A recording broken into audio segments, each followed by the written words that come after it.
quand j'avais 17 ans. Mes parents ont vendu ma voiture pour que mon jeune frère puisse avoir un acompte. Quand j'ai demandé comment j'irais au travail, papa a haussé les épaules. À pied. Ça forge le caractère. C'était il y a 9 ans. Aujourd'hui, ils me demandent tous les deux une chambre. La voix de ma mère au téléphone était celle qu'elle utilise pour les bonnes nouvelles. Finn, comment vas-tu? Comment va l'appartement? J'y étais depuis 11 jours. J'avais un lit, une bouilloire, une chaise pliante de mon ami Ovide. Et 4 cartons que je n'avais pas ouverts.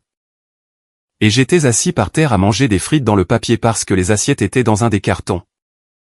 Et je ne savais pas lequel. J'ai dit que ça allait. Elle a dit, seulement, on vend la maison. Et je me suis demandé, est-ce qu'il y a une chambre d'amis? 9 ans, 2 appels de Noël par an, l'un d'eux manquait. Pas de carte d'anniversaire depuis mes 21 ans. Et elle a commencé par, comment va l'appartement? Comme une femme qui appelle un mardi pour parler de tout et de rien. S'éclaircit la gorge, je veux bien expliquer l'histoire de la voiture. Parce que quand j'en ai parlé dans un pub, la réaction est toujours que ce n'était qu'une voiture. C'était une Fiesta de 2009 avec 111 000 km au compteur et une bosse dans la portière passager. Et elle coûtait 980 livres, et je l'ai payée avec l'argent que j'avais gagné. J'avais travaillé dans une jardinerie à partir de 15 ans. Les week-ends, puis les week-ends et 3 soirs. Puis toutes les vacances d'été à charger du compost dans les coffres des gens pour 4 livres 20 de l'heure. 2 ans de ça, c'est ce que coûte une Fiesta à 980 livres. Elle était à mon nom. Cela a eu de l'importance plus tard, d'une manière que je n'aurais pas pu imaginer à 17 ans. Mon père y avait tenu, en fait. Et je me souviens qu'il disait qu'il était temps que j'apprenne à être responsable de quelque chose. Il a rempli le formulaire lui-même. Il l'a envoyé. La carte grise est revenue avec mon nom et mon adresse dessus. Et je l'ai mise dans le tiroir de ma chambre sous mes affaires d'école. Et je ne l'ai pas regardée à nouveau pendant 9 ans. Le travail était dans un centre de distribution à 11 miles de là. Sur la zone industrielle de Kelbra. De 4h à 10h, 4 soirs par semaine, et il n'y a pas de bus qui vous y emmène. Et pas de bus qui vous en ramène. C'était tout l'intérêt de la voiture. Le nom de mon frère est Winston, et je vais continuer à le dire parce que pendant 9 ans. Ma famille l'a appelé, ton frère, dans chaque phrase qu'ils m'ont dite à son sujet. Winston a 3 ans de moins. Il avait 14 ans quand c'est arrivé. L'acompte était pour un appartement pour lui. Pas tout de suite. Il avait 14 ans. Mes parents avaient un plan. Qu'ils m'ont expliqué après coup comme si j'avais été impoli de ne pas l'avoir compris à l'avance.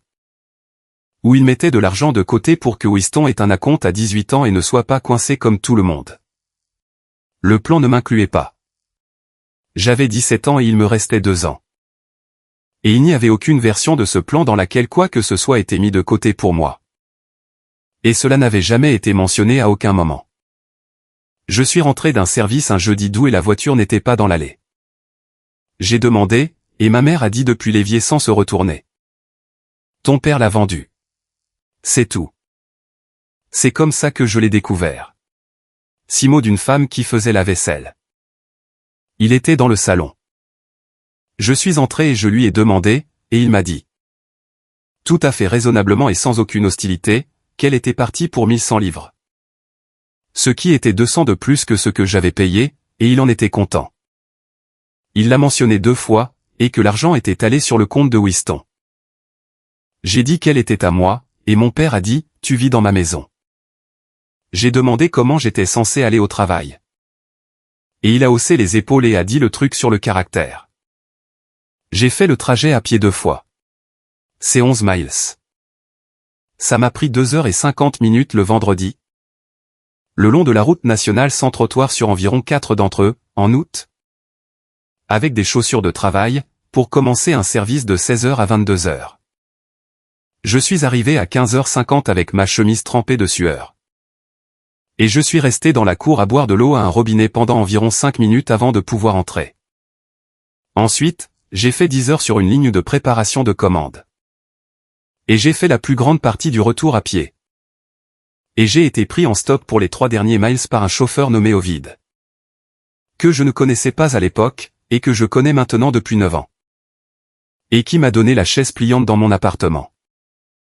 Je l'ai refait le samedi, parce que j'avais 17 ans et que j'étais têtu. Et parce qu'une partie de moi pensait que si je le faisais vraiment. Si je marchais physiquement 11 miles dans chaque sens 2 fois. Mon père le verrait et quelque chose se passerait. Il l'a vu. Il était dans le salon les 2 soirs quand je suis rentré à minuit 30.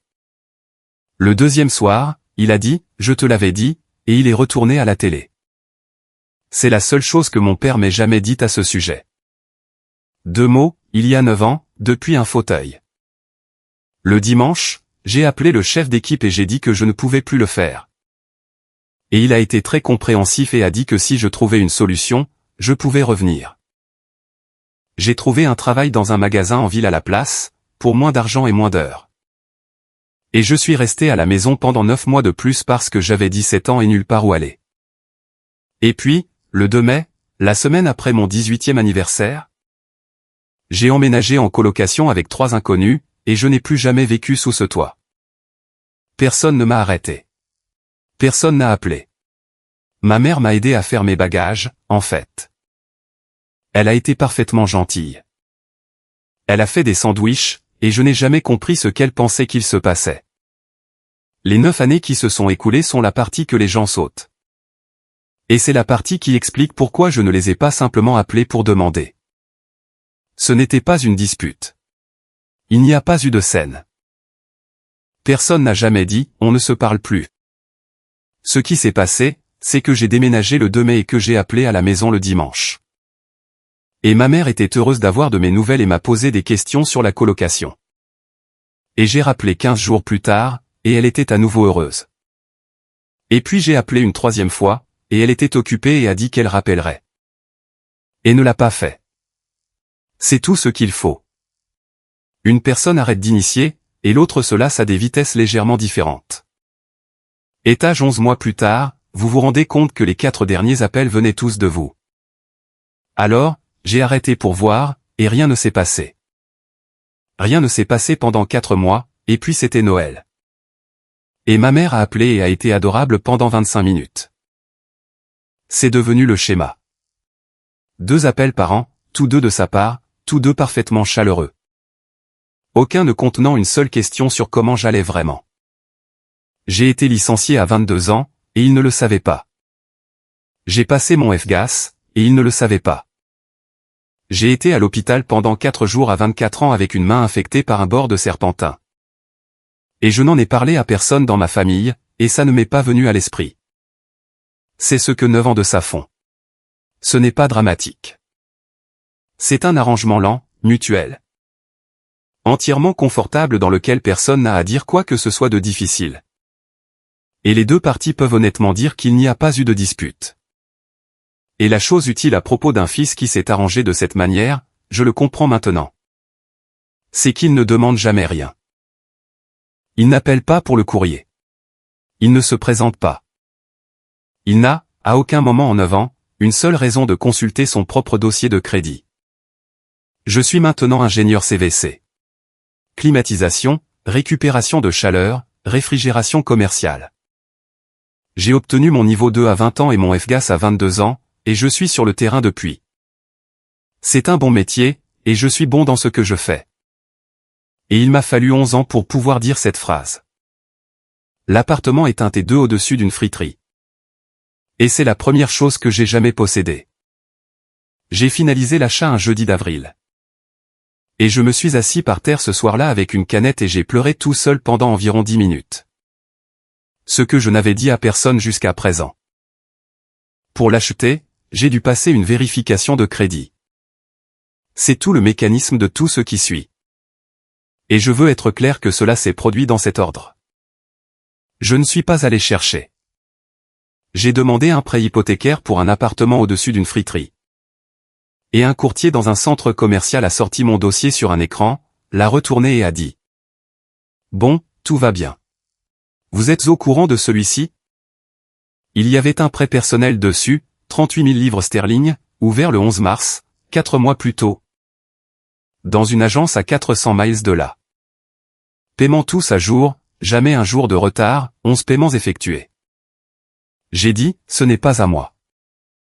Et le courtier, un gars d'environ 30 ans qui était extrêmement bon dans son travail, a dit. D'accord, c'est une affaire de famille. Pas, est-ce une fraude? Pas, avez-vous été ciblé? C'est une affaire de famille.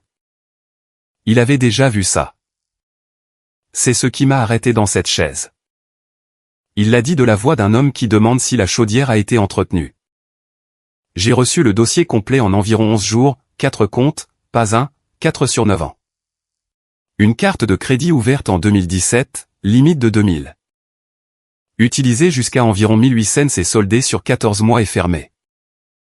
Un compte de catalogue, 2019, 460 livres sterling soldés. Un contrat de financement automobile en 2021, 11 000, réglé en avance en 2023. Et le prêt, 38 000 en cours. Ouvert 4 mois avant que je demande un prêt hypothécaire pour un appartement au-dessus d'une friterie. Chacun d'eux ouvert à mon nom. Chacun d'eux payé à temps chaque mois pendant 9 ans par quelqu'un qui n'est pas moi. C'est pourquoi je n'ai jamais su. C'est toute la réponse à la question que tout le monde pose. Il n'y a jamais eu de défaut de paiement, jamais de lettre, jamais d'huissier. Jamais d'appel téléphonique. Mon dossier de crédit était, jusqu'au 11 mars, excellent. Meilleur que celui de la plupart des gens de mon âge. Car il montrait 9 ans d'emprunt et de remboursement réglés comme une horloge. Il ne m'avait pas volé. Il m'avait utilisé avec soin pendant 9 ans et avait gardé le tout impeccable.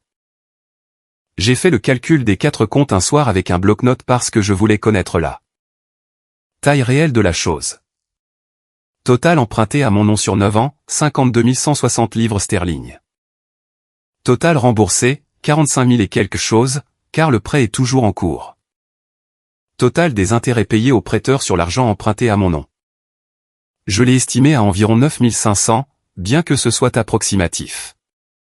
Nombre total de prélèvements automatiques distincts mis en place à mon nom à partir d'un compte que je n'ai jamais vu. 4. Nombre total de fois en 9 ans qu'une lettre à ce sujet m'est parvenue, 0. Car chaque demande utilisait leur adresse. Nombre total de fois qu'un prêteur m'a contacté pour vérifier une demande, 0. Et c'est celle sur laquelle je reviens sans cesse. 4 demandes sur 9 ans au nom d'un homme qui vivait à une adresse différente et qui était sûr. Les listes électorales là-bas depuis ses 18 ans. Pas un seul d'entre eux ne m'a appelé. La femme de la banque l'a dit très simplement quand je lui ai posé la question. Elle a dit que les vérifications cherchent à savoir si le demandeur est la personne. Pas si la personne a fait la demande. Et que si vous avez le nom, la date de naissance, le numéro d'assurance nationale et un historique d'adresse plausible de quelqu'un. Vous êtes cette personne en ce qui concerne le système. Et puis elle a dit. Les personnes les mieux placées pour faire cela sont toujours la famille. Ils ont les documents dans un tiroir. Je suis resté avec ça pendant environ 15 jours avant de comprendre ce qui importait vraiment. C'est-à-dire à quoi servait le prêt, 38 000 livres, le 11 mars. La maison de mes parents était sur le marché en juin.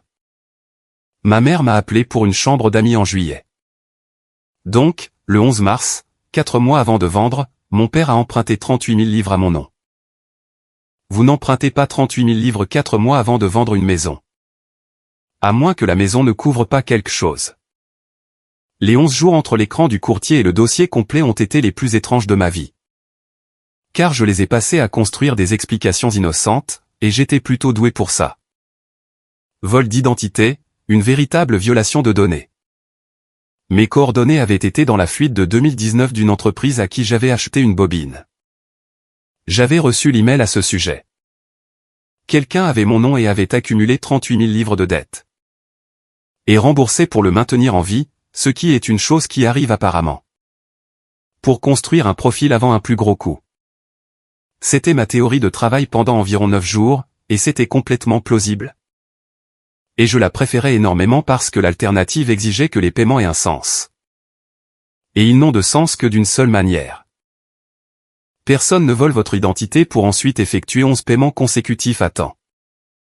Vous ne faites cela que si vous avez besoin que le compte reste propre. Et vous n'avez besoin que le compte reste propre que si vous allez utiliser le nom à nouveau. L'équipe de lutte contre la fraude de la banque a été celle qui a expliqué le reste. Et ils l'ont expliqué d'une manière qui m'a coupé l'herbe sous le pied. La femme à qui j'ai parlé était patiente, et elle y est allée doucement. Et elle m'a demandé au début si je voulais le tableau complet ou juste les étapes pratiques. J'ai dit, complet. Elle a dit, d'accord. Le prêt de mars est le 4e compte. Et c'est le premier qui a mal tourné. Et il a mal tourné parce que la demande a été refusée à la première tentative et réexécutée. Et c'est cette deuxième exécution qui a mis un marqueur dessus. Elle a dit, le marqueur n'est pas sur vous, il est sur la demande. Et il est attaché à l'adresse utilisée, qui est l'adresse de vos parents. Parce que c'est ce qui est sur la demande et qu'ils utilisent en association avec votre nom depuis 9 ans.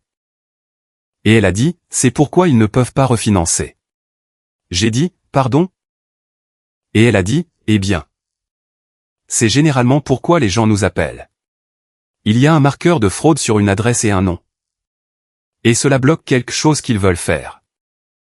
C'est à ce moment-là que j'ai compris l'appel téléphonique concernant la chambre d'amis. Ils ne vendaient pas la maison parce qu'ils l'avaient choisie. Ils la vendaient parce qu'ils ne pouvaient pas la refinancer. Et ils ne pouvaient pas la refinancer à cause d'un marqueur qui avait été mis en mars. Et le marqueur avait été mis à cause d'un prêt qu'ils avaient contracté au nom d'un fils à qui ils n'avaient pas parlé correctement depuis 9 ans. La chambre n'a jamais été le but. Il y avait une deuxième phrase à venir, et elle n'était pas encore arrivée. Ma mère est venue seule à l'appartement un dimanche d'août. Elle n'était jamais venue. Elle n'avait jamais eu l'adresse. Je ne sais pas comment elle l'a eu, et je ne lui ai jamais demandé. Elle a apporté un gâteau dans une boîte. Et elle a regardé l'appartement et a dit que c'était charmant. Et ce n'est pas le cas. C'est un T2 au-dessus d'une friterie avec de l'humidité dans la salle de bain. Et elle l'a dit 3 fois. Et puis elle s'est assise sur la chaise pliante, parce que c'était ça ou le sol. Et elle a dit, je suis au courant pour le prêt. Elle était au courant pour les 4. Elle l'a dit tout de suite sans qu'on le lui demande. Et j'ai pensé depuis qu'elle avait décidé dans la voiture que la seule carte qu'elle avait était de dire la vérité immédiatement et complètement. Elle avait fait plus que savoir. Elle les avait gérés. C'est ce qui est ressorti dans les entretiens. Et c'est le détail qui a changé ma façon de penser à ma mère. Mais pas dans la direction que l'on attend. Mon père a fait les demandes. Il avait les documents. Il a rempli les formulaires. Mais quelqu'un devait s'assurer que 4 prélèvements automatiques quittaient un compte le bon jour du mois pendant 9 ans. Auprès de 4 prêteurs, sans qu'un seul ne soit jamais rejeté. Y compris en 2020 alors qu'il n'avait pas de travail du tout pendant 5 mois. C'était elle. Elle a géré une fraude pendant 9 ans avec exactement la compétence qu'elle apportait à tout le reste. Dans cette maison. Et elle l'a fait assez bien pour qu'aucun prêteur n'ait jamais eu de raison d'y regarder à 2 fois. Et elle n'en a jamais dépensé un centime pour elle-même. C'est dans les remarques de la sentence. Pas de vacances, pas de voiture, rien. Chaque compte est allé pour la chaudière, pour Whiston, pour la dette de mon père. J'ai passé 2 ans à essayer de comprendre quoi faire de ça, et le mieux que j'ai trouvé. C'est ceci. Ma mère n'était pas avide, et elle n'était pas faible. Elle était extrêmement douée pour quelque chose qui n'aurait jamais dû être fait en mon nom pendant 9 ans. Être douée pour ça, c'est ce qui le rend impardonnable. Si elle avait été négligente, je l'aurais découvert en 2018. Elle m'a dit que la carte de 2017 était pour la chaudière. Le catalogue était pour les affaires d'école de Whiston. Le financement de la voiture était une voiture que Whiston conduit depuis ses 19 ans et qu'il conduit toujours. Et le prêt, le 38, devait effacer une dette professionnelle que mon père traînait depuis 2019 et dont elle ne savait rien jusqu'en novembre. Puis elle a dit, tout a été payé, chaque centime le jour même. Personne n'a jamais été lésé. Et j'ai dit, j'ai été lésé. Et elle a semblé vraiment confuse. Et j'ai compris qu'elle n'avait jamais, en 9 ans, pensé que c'était me prendre quelque chose. Parce que dans sa comptabilité, rien n'avait été perdu. Puis elle m'a demandé de ne pas le signaler, pas pour lui. C'est avec ça qu'elle a commencé. Et c'est la seule raison pour laquelle la conversation a duré aussi longtemps. Elle a dit, si tu le signales, le marqueur ne partira pas. Le seul moyen qu'il parte, c'est que tu leur dises que le prêt de Mars était autorisé. Et voilà, 2 heures de gâteau et de visite d'un appartement, et voilà la phrase. Et c'était exactement la phrase que je savais qui allait arriver depuis que la femme de la banque avait expliqué le marqueur. Il ne voulait pas une chambre, il voulait une signature. J'ai dit que j'allais y réfléchir, ce que je dis toujours. Je lui ai posé une question avant qu'elle ne parte. Et c'est la seule question à laquelle j'ai obtenu une réponse honnête en 2 ans. Je lui ai demandé pourquoi il ne m'avait jamais demandé, pas le prêt, la voiture. Il y a 9 ans, pourquoi personne n'était venu me dire, Finn, on a besoin des 1100. Tu nous les laisserais? Parce que j'aurais dit oui. C'est la chose qui est restée dans ma poitrine pendant 9 ans. J'avais 17 ans, et je les aimais, et si mon père était venu me voir et m'avait demandé, j'aurais donné une voiture pour laquelle j'avais travaillé 2 ans de samedi. Et je m'en serais senti bien. Elle y a réfléchi pendant un temps vraiment long. Elle a tourné sa tasse 2 fois. Puis elle a dit, parce qu'alors on t'aurait dû quelque chose. Et j'ai dit, pardon? Et ma mère a dit, si tu l'avais donné, on t'aurait dû quelque chose. Et il n'y avait rien à rendre. C'est tout. C'est la réponse honnête. Et je ne pense pas qu'elle ait compris ce qu'elle avait dit, même en le disant. Ils ne l'ont pas prise dans mon dos parce qu'ils pensaient que je refuserais. Ils l'ont prise dans mon dos parce que s'ils avaient demandé et que j'avais dit oui, ils m'auraient dû 1100 livres, et ils n'en avaient aucune, et ils n'y en auraient jamais eu. Et une dette envers son propre fils qui reste dans une maison pendant 9 ans est insupportable. Alors qu'un vol est terminé le jour même. Elle a laissé le gâteau. C'était un gâteau au citron, et il était très bon, et je l'ai mangé en entier en 4 jours, ce qui, j'ai décidé, est autorisé. Et dans la boîte qu'elle a laissée derrière elle. Une boîte à chaussures avec des affaires à toi que j'ai trouvée en faisant le tri, il y avait. Sous un certificat de natation et une photo de moi à environ 9 ans. La carte grise de la Fiesta de 2009, mon nom, mon adresse. Et dans la section pour la signature du vendeur. F. Osgood d'une écriture qui penche légèrement à gauche là où la mienne penche à droite. Notarié par un homme dans une agence immobilière le 12 août il y a 9 ans. Elle l'avait gardé. C'est la partie que je n'arrivais pas à surmonter et que je n'arrive toujours pas à surmonter. Elle avait gardé un document avec une fausse signature pendant 9 ans, à travers 2 déménagements. Et elle l'avait mis dans une boîte de mes affaires et me l'avait remis en personne l'après-midi où elle est venue me demander de signer quelque chose. J'ai tourné et retourné sur la question de savoir si c'était une erreur. Je pense que non. Je pense qu'à un certain niveau. Ma mère portait ce morceau de papier depuis 9 ans et ne pouvait penser à aucun moyen de le rendre. Sauf en le cachant sous un certificat de natation.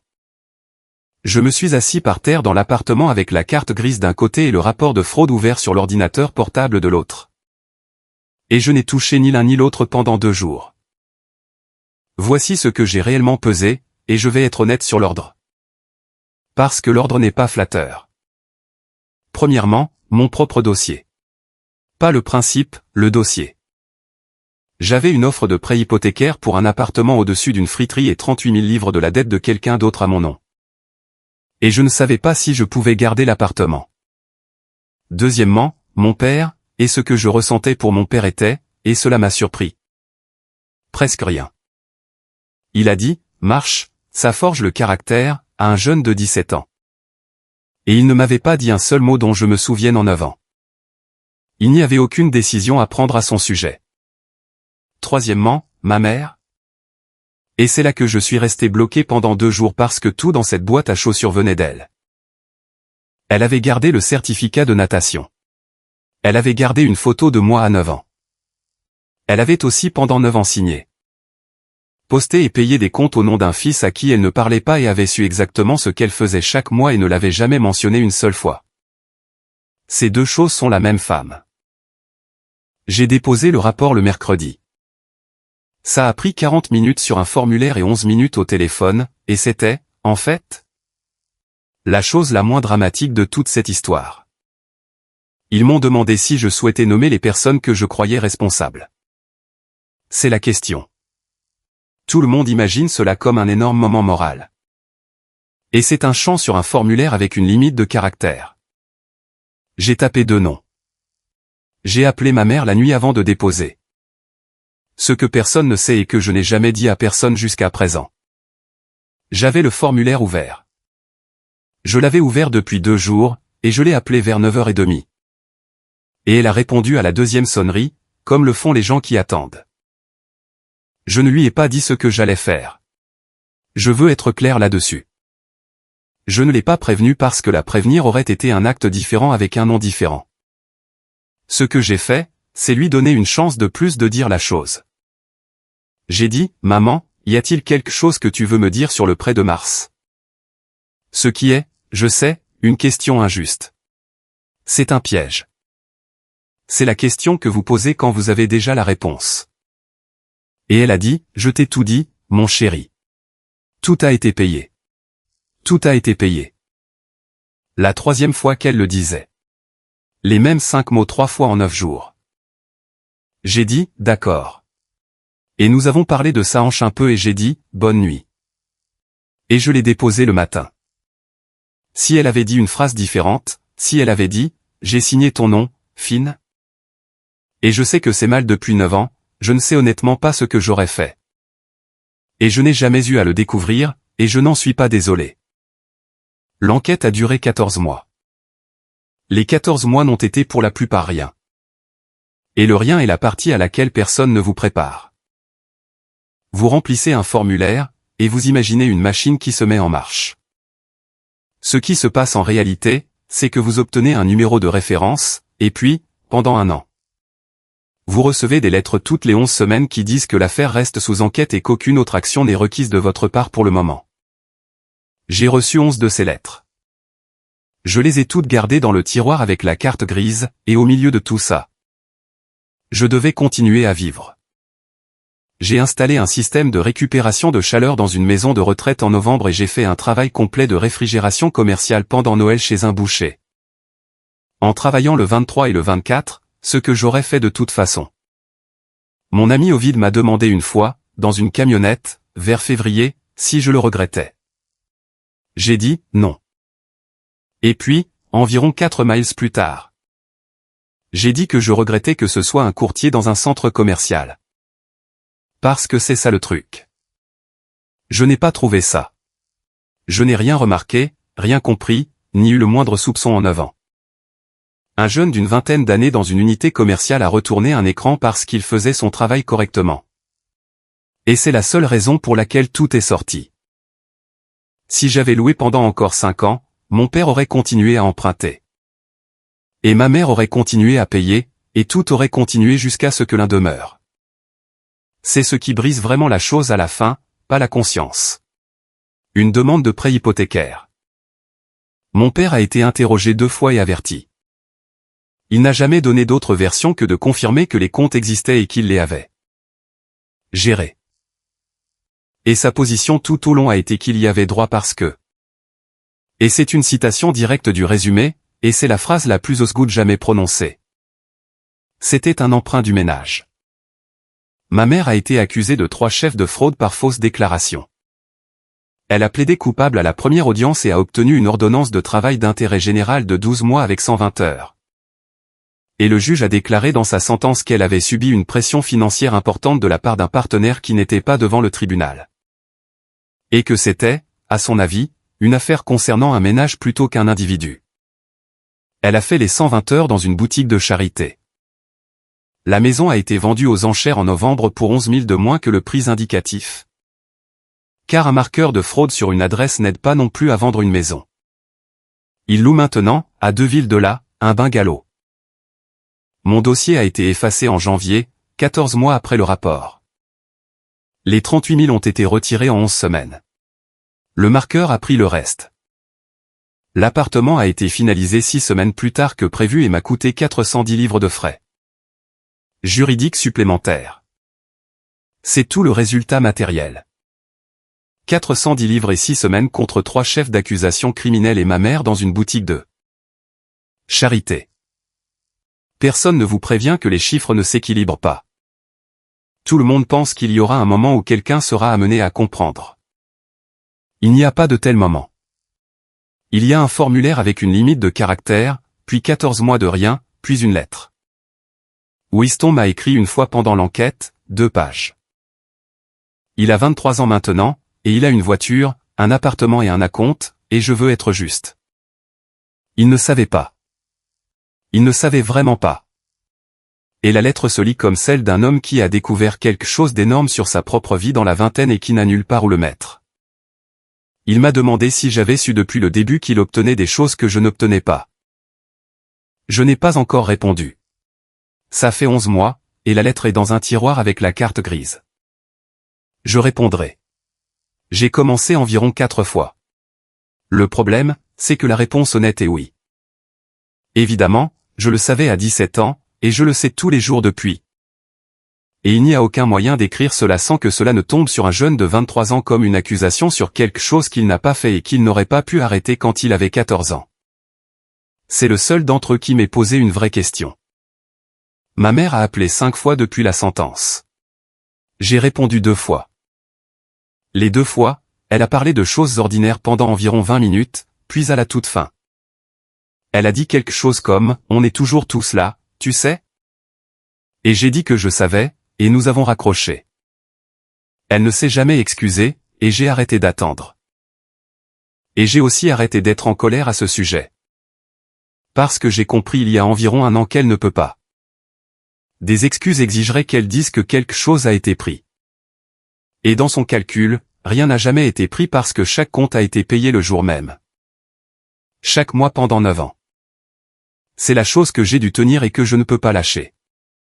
Selon ses calculs, elle ne m'a jamais pris un sou. Elle a juste utilisé mon nom pendant 9 ans, de la même manière que mon père a utilisé une fiesta. Parce qu'elle était là, et qu'elle était dans la maison, et que personne n'allait faire d'histoire.